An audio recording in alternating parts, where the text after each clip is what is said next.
গাজা সহ প্যালেস্তাইনে ইসরায়েলের আক্রমণ বন্ধ, রাষ্ট্রসংঘের যুদ্ধবিরতি প্রস্তাব কার্যকর করার দাবিতে ও নারী শিশু সহ হাজার হাজার নিরীহ প্যালেস্তাইন হত্যাকারী ইসরায়েল সরকারকে ধিক্কার জানাতে সারা ভারত শান্তি ও সংহতি সংস্থা বাঁকুড়া শাখার পক্ষ থেকে বাঁকুড়ার মাচানতলায় বৃহস্পতিবার সন্ধ্যায় বিক্ষোভ কর্মসূচির আয়োজন করা হয়। বিক্ষোভকারীরা জানান, সমগ্র প্যালেস্তাইন বিশেষ করে গাজা ভূখণ্ডে ইসরায়েলি নৃশংসতায় গত 8 মাসে নিহত হয়েছেন 38,000-এর বেশি মানুষ, যাদের মধ্যে 70% মহিলা ও শিশু। গুরুতর আহত 84,000-এরও বেশি মানুষ।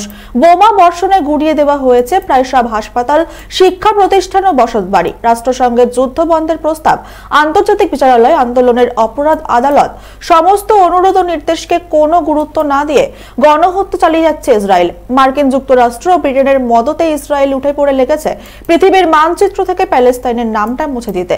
ইসরায়েলের একতরফা গণহত্যা বন্ধ, রাষ্ট্রসংঘের যুদ্ধ বন্ধের প্রস্তাব কার্যকারী করা ও গণহত্যার সঙ্গে যুক্তদের কঠোর শাস্তির দাবিতে এই প্রতিবাদ বিক্ষোভ কর্মসূচি করা হয়।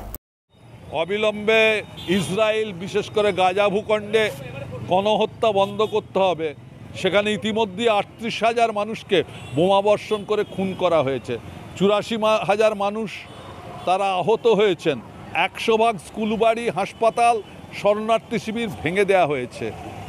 প্যালেস্তাইনকে স্বাধীনতা দিতে হবে, সেখানে ত্রাণ পৌঁছানোর ব্যবস্থা করতে হবে, আর যুদ্ধাপরাধী যারা নিরীহ মানুষদের হত্যা করছে তাদের শাস্তি বিধান করতে হবে।